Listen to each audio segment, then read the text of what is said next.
Hi, this is Salita Divine from Diverse Learning Practices, and we are meeting the needs of all learners. Today, in this segment, we're going to talk about two different types of coaches.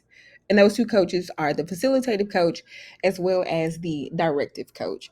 Now, one of the first things that we need to do is understand the type of coach that you are naturally. Are you naturally facilitative or are you naturally directive? Understanding that and taking ownership of it and operating from that place.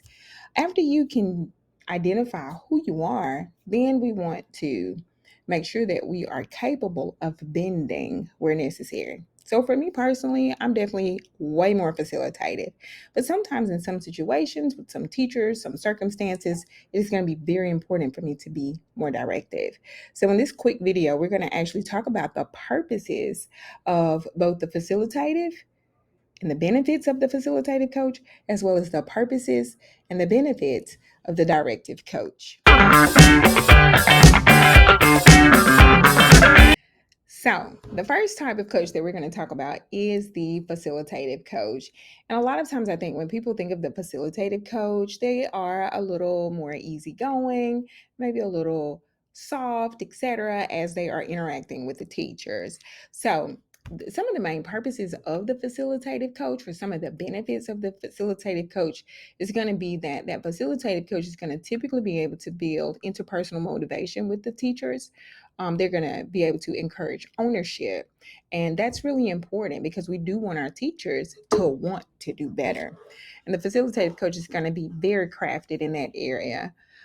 They can help the teachers to develop their own capabilities. So they're not doing it for them. They're not necessarily just telling them, but they are a part of the process of that development overall.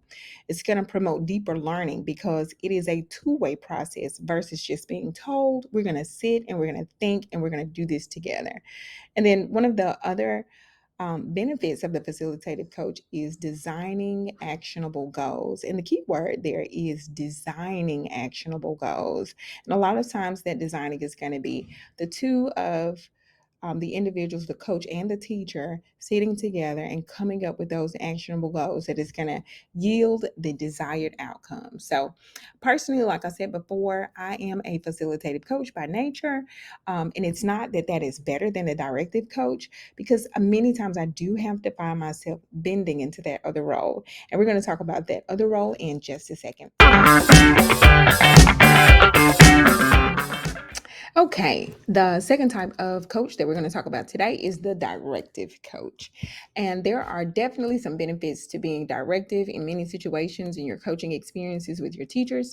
Some of those benefits of the directive coach is going to be clear expectations. And sometimes the coaching process is not going to work out because the directions are not clear or the expectations are not clear. So the directive coach is going to be very good at that. They're not going to have any problem. They're not probably not going to be uncomfortable clarifying and giving those clear expectations. Also, the directive coach is going to be able to give actionable feedback. Again, one of the characteristics of that directive coach is this is going to be very easy for them to do.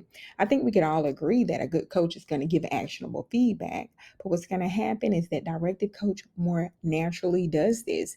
And in some instances, that may not be the most appropriate angle to go. But the directive coach definitely knows how to give a clear expectations, actionable feedback, establishing accountability, and addressing performance issues. Those are all important for teacher growth. And so, as I said before, it's not that one is better than the other, but it's all about the ability to blend them both depending on the circumstance.